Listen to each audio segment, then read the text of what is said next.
Mobilmachung gegen die Sowjetunion. Arbeiter wollen nicht die Gewehre zur Hand. Guten Tag, comrades. Ich bin Kaname Suzaku. A couple of days ago was the 101st anniversary of the October Revolution, which saw the rise of the first worker state, the Soviet Union. Today I'll be talking about its many successes and later videos, its downfall. Now, many in our modern capitalist world, like Robert Conquest, a CIA agent and MI5 agent, and Alexander Solzhenitsyn, a Russian Nazi sympathizer, have said and still like to say that the Soviet Union was a totalitarian dictatorship, that they engineered famines, suppressed the people, had constant bread lines and food shortage, even used newspaper as toilet paper.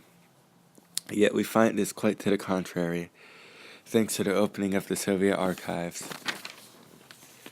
For example, on the topic of human rights in the Soviet Union, all Soviet citizens, no matter race, religion, ethnic group, nationality, and so on, had a guaranteed right to a job.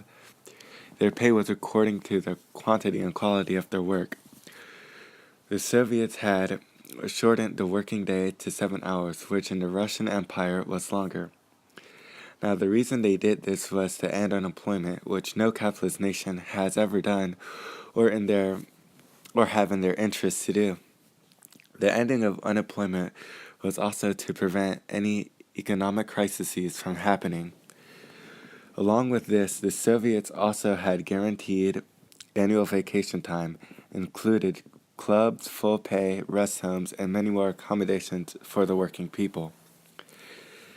Now, if you were to compare this to our modern capitalist world, where many have to go into debt for education to get a job, even then, most cases, they can't get the job they want or like, and in places where employers heavily discriminate, like in South Korea and Japan, where this and alienation causes high suicide rates, you would soon realize that the Soviet system was better. Now, as I have recently mentioned, education in the last statement, I shall move on to that topic. In my country, America, education isn't free. Many of my countrymen go into debts they can't pay off until their 60s, which affects their decisions in life they must make, such as, should I buy food or pay the bills, because the rest of my money must go towards student loan.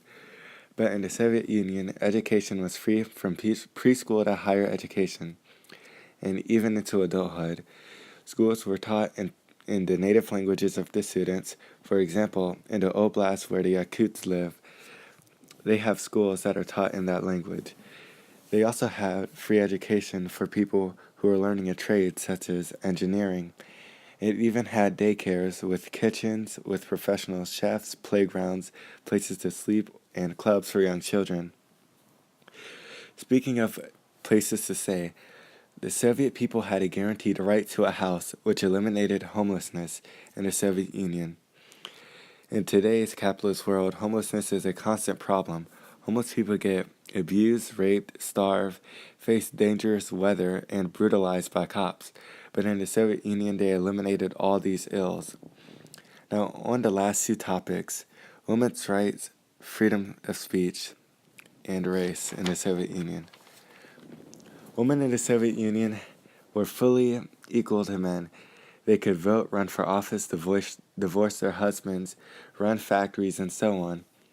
Soviet women had this since the start of the Soviet Union in the 1920s.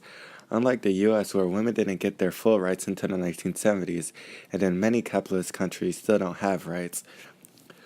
Also, all ethnic groups in the Soviet Union had the same rights as any ethnic Russian. They could run for office, run factories, etc. Most in capitalist America couldn't do this until the 60s, and even now, many minorities in the U.S. still face discrimination. And in many capitalist countries, they still have a racism problem.